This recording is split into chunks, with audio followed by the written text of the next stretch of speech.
நேயர்களே, இன்றைக்கு நாம் பார்க்க போது முஜித்தபா கொமேனி கொல்லப்பட்டாரா? ஈரானுடைய உச்சபட்ச தலைவர் முஜித்தபா கொமேனி கொல்லப்பட்டாரா? முஜித்தபா கொமேனி எப்படி இருக்கிறார் என்பதுதான் இன்றைய செய்திகள். இந்த செய்தி உலகத்திற்கு முக்கியமான செய்தி. இதை அறிந்தே ஆக வேண்டும். ஏனென்று சொன்னால், ஈரான் உலகின் 4வது பெரிய இராணுவமாக மாறி இருக்கிறதா? தற்போதைய நிலை என்ன என்பதை நாம் பார்க்கத்தான் வேண்டும். வால் ஸ்ட்ரீட் ஜேர்னல் அமெரிக்காவிலிருந்து ஒரு செய்தியை வெளியிடுகிறது. மிக விரைவில் அமெரிக்க அதிபர் டொனால்ட் ட்ரம்ப் ஈரானுடைய வெற்றியை அறிவிப்பார் என்று சொன்னது. வரலாற்றில் Fox News, Wall Street Journal, New York Times மற்றும் அமெரிக்காவினுடைய ஃபாக்ஸ் நியூஸ், இப்படி ஆக்சியோஸ் எல்லாமே அமெரிக்காவினுடைய பிரசிடென்ட் மிஸ்டர் ட்ரம்ப் அவர்களுக்கு எதிராக வெறுப்பை கக்கக்கூடிய அளவில் ஒரு நாட்டினுடைய தலைமை பொறுப்பில் இருக்கும் திரு டொனால்ட் ட்ரம்ப் அவர்கள் மாறிவிட்டதற்கு உள்நாட்டின் வெறுப்பை மட்டும் அவர் சம்பாதிக்கவில்லை.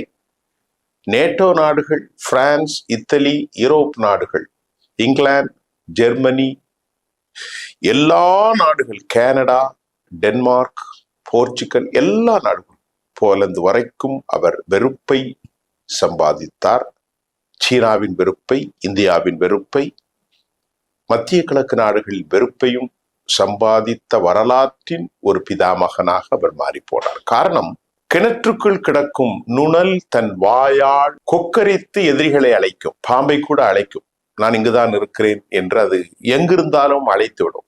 அப்படி வாயால் கிட்டவர் திரு அமெரிக்க அதிபர் டொனால்ட் ட்ரம்ப் அவர்கள். முஜித்தபா கொமேனி அவர்கள் மரணித்து போகக்கூடிய கடுமையான நிலையில் சிக்குண்டிருப்பதாக அமெரிக்க ஏஜென்சிகளும் மொசாத்தும் அண்மையில் வெளியிட்டிருந்த மிக முக்கியமான காணொளியில் முஜித்தபா தனது கடைசி நிலையில் இருக்கிறார் என்று ஜெருசலேம் போஸ்ட் சேனல் 14 இஸ்ரேலிலிருந்து ஒரு தகவலை வழங்கியது. அதன் உண்மை தன்மை என்ன?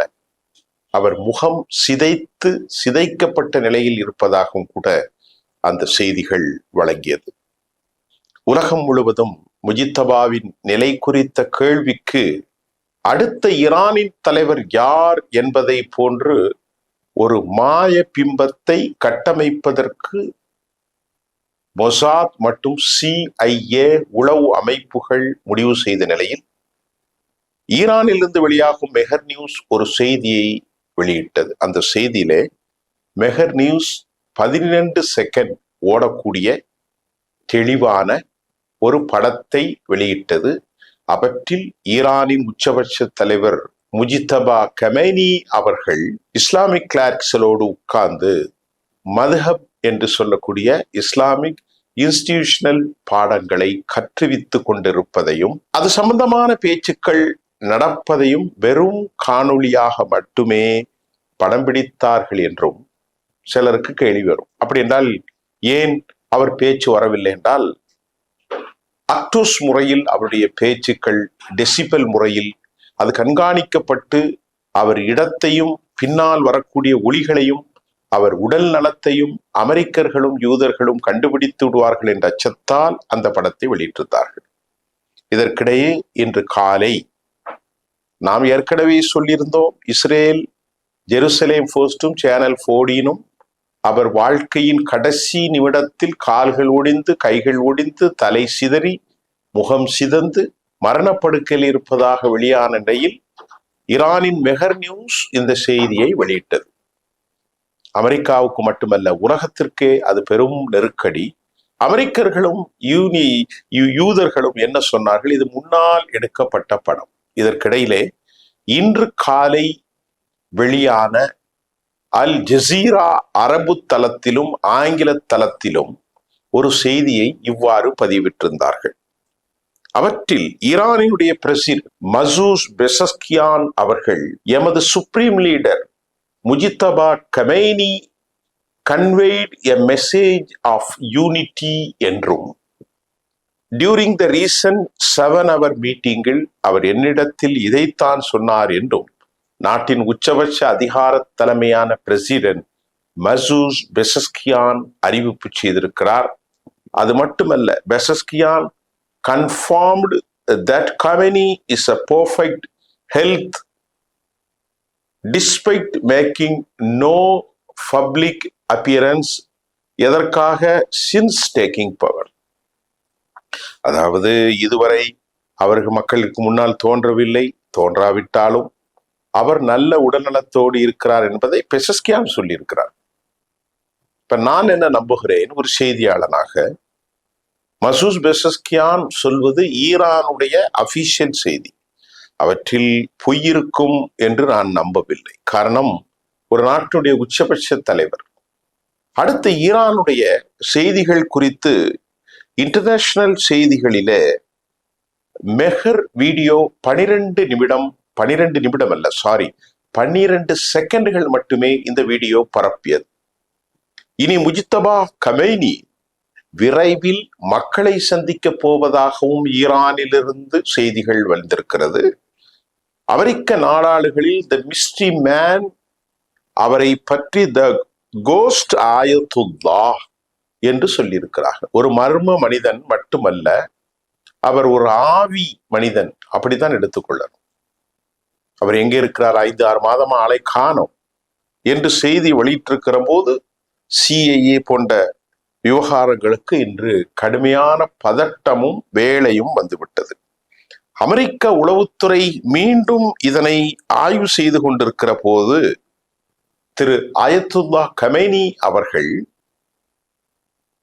முஜித்தபா கமேனி 6 அதிகாரிகளை நியமனம் செய்திருக்கிறார். அது ரொம்ப முக்கியம்.